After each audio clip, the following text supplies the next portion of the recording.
Dan Kellner, you just returned from Uzbekistan Cadet Junior World Championships, a few weeks ago?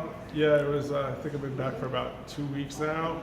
It was a really interesting trip. I had never been to that part of the world before. I'd been to Russia and Poland, but never like Central Asia. I've been to Japan, Korea, China, but again, never Central Asia. And it was very different from anything I've experienced recently. It really reminded me of Eastern Europe, like right after the Soviet Union fell. It's like the rest of Eastern Europe's been making progress, and sort of Uzbekistan is caught about 20, 25 years ago.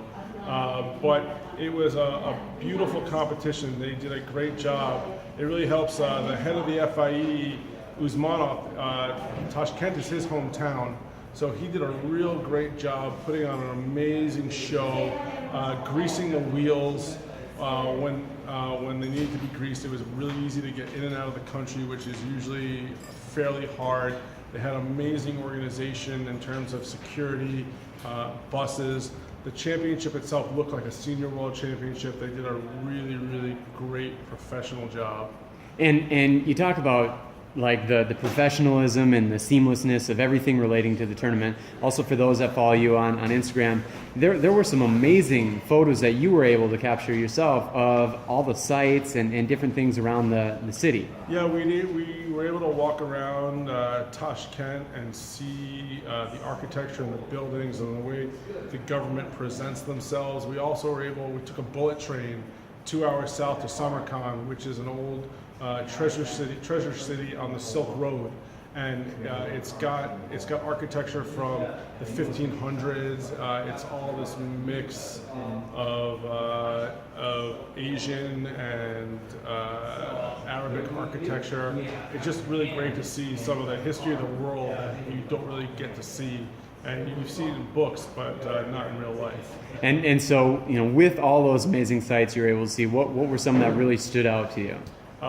Registan Square, which was a huge old madrasa. I think it was from the 1500s. 3 tremendous buildings where people used to go learn and study.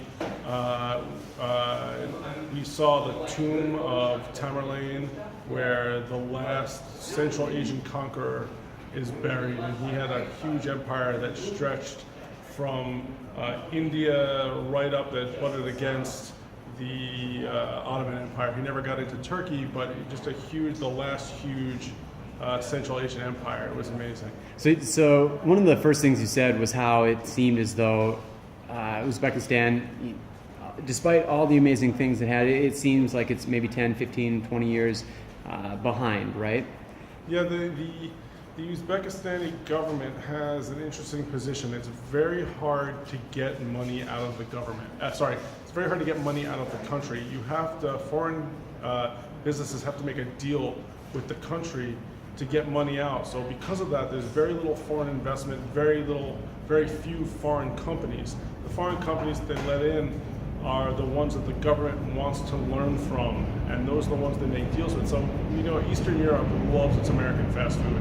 There's no American fast food in Uzbekistan. It's all these knockoff companies. But they do have a lot of Chevys in Uzbekistan, because there's a Chevy plant in Uzbekistan, because the Chevrolet was able to make a deal with the Uzbekistani government, so the Uzbekistani government could learn from the technology. So it's really like an interesting mix. And that sounds kind of familiar to another place that you've recently been, with Cuba, the Havana Grand Prix.